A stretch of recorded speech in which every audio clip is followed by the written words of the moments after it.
Hello there everybody, uxwbill here once again, and as you may have guessed, another year has gone by, and we mark the passage of that year with my annual visit to the Hamfest. Now, as I stated in the video I made about this last year, although I am not a ham radio operator, I have some friends who are, and they are the ones who originally turned me on to this. Plus, there's more than just ham radio here. There is so much random electronic junk that you just can't believe it. And as you can see, I took the mighty sofa, and look at this over here.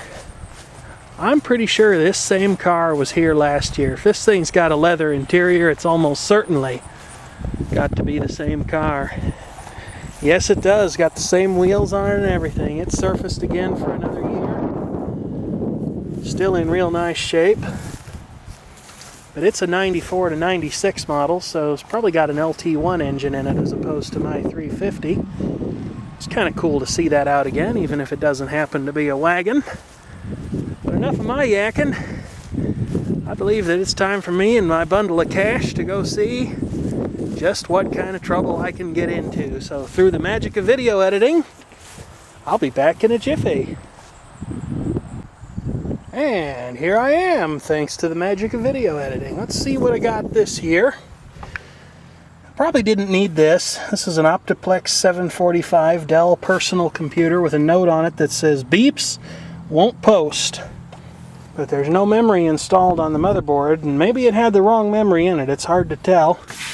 But I figured for $1, especially with an XP COA on it, a video card in it, and the PS2 mouse, keyboard, and serial port adapter, I figured it was probably worth $1. Plus the processor and both the hard drive caddies are in there as well.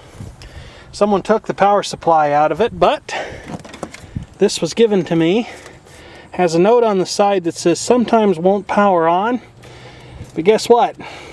The fan is frozen completely solid, so I wonder if this thing did not overheat a few times and maybe suffered some damaged capacitors or something similar. I figure it's worth at least cracking the cover.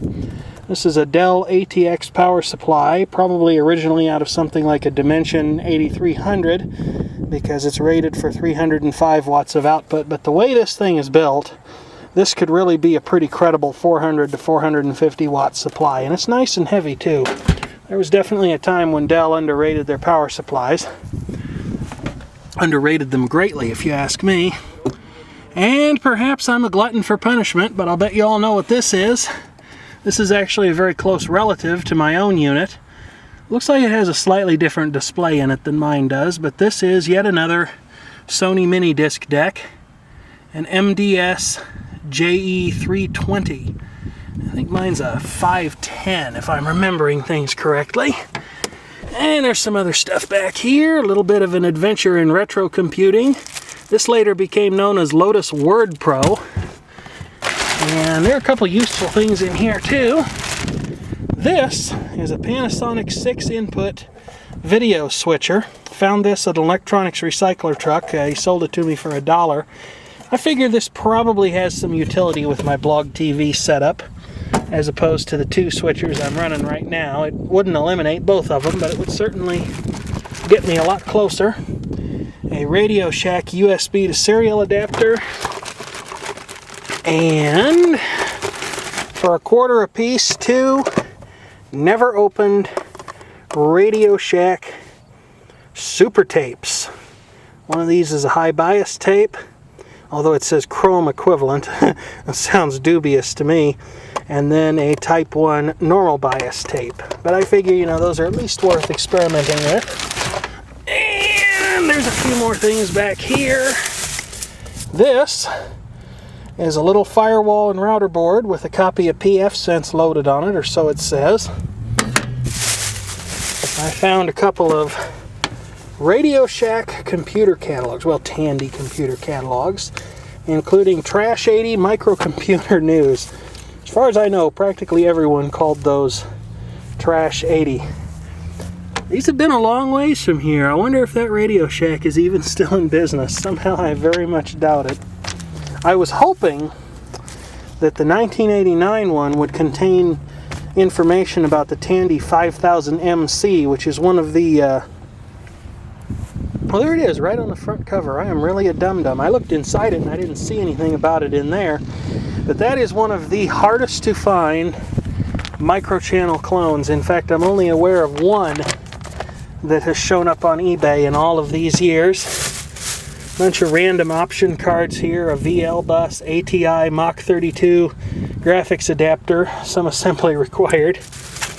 Some crappy PCI video card, and I do mean that. This is SIS based. Let's not kid ourselves. And a Trident PCI video card. Probably only marginally better than the SIS one. I'd say it's a pretty close race. Pretty nice 3-COM Ethernet card. And I'll explain the purpose of these later, but a whole world of IDE cables whose purpose will become evident pretty shortly, once again, due to the magic of video editing. And there is just one more thing back here, if you don't count the manuals on CD for the mini disc machine, which the owner threw in for free. Here is a Hewlett-Packard Pro Curve. Yeah, this is a 24-port 10100 Ethernet hub. Now, maybe in some parts of the world that's been rendered obsolete by a switch, but I noticed that this thing has a repeater designation on it, and I suspect that it would be just fine for a small, low-activity network like one would find in a home computing environment. It also might be real handy to get a person out of a pinch when they need a functional piece of network equipment. And if it really is capable of performing repeater operations on signals, that could definitely be useful as well, because it could serve as a very effective Ethernet range extender. But that's about everything for now.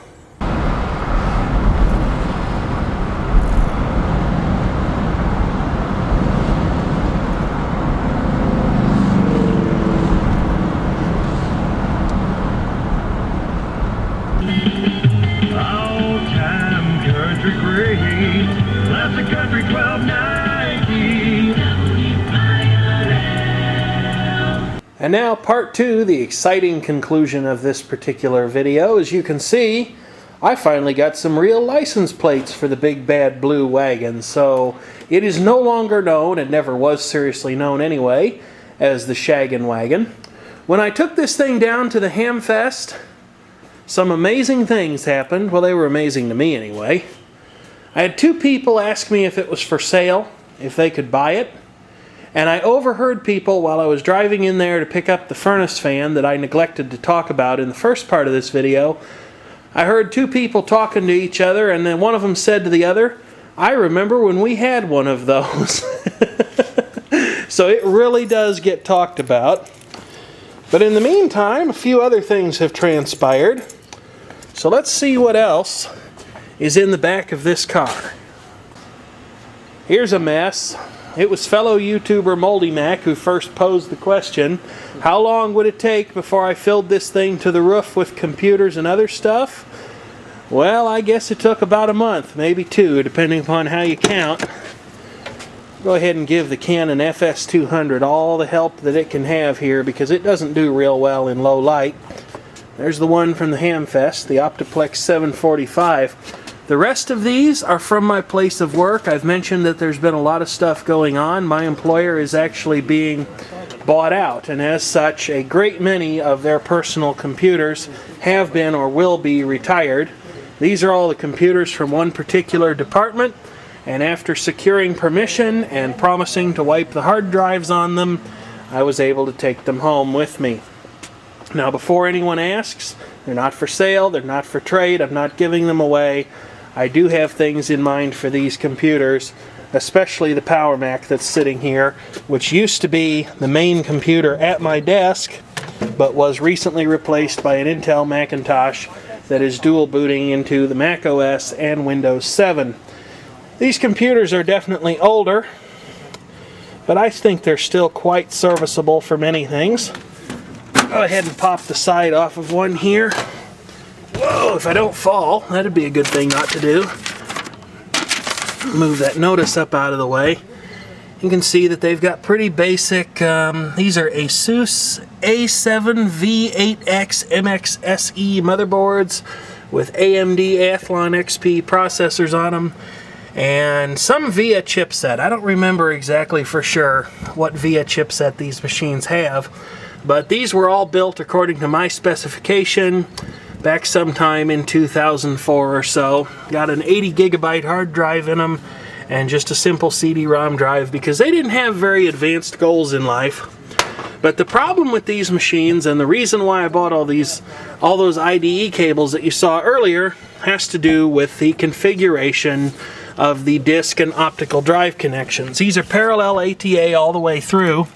There are artifacts for serial ATA connection points on the board, but the VIA VT8235 Southbridge doesn't actually support them, so they're not populated. So these machines are parallel ATA through and through. Well, the people who did the build, because I was not directly involved in that, used just one of the IDE channels, which works fine, but I have always greatly preferred putting the hard drive and the CD-ROM on separate IDE channels if it was at all possible. And now that I've got a whole bunch of good parallel ATA or IDE cables, I can certainly do that. And another little sidebar for you wagon fans out there who may have noticed that these back lights are actually rather brighter than usual. I actually changed out the 194 bulbs in these for larger ones. They get a bit hotter, but they still seem to work okay. They don't seem to be getting so hot that they're melting or deforming anything. And they do throw quite a bit more light back here.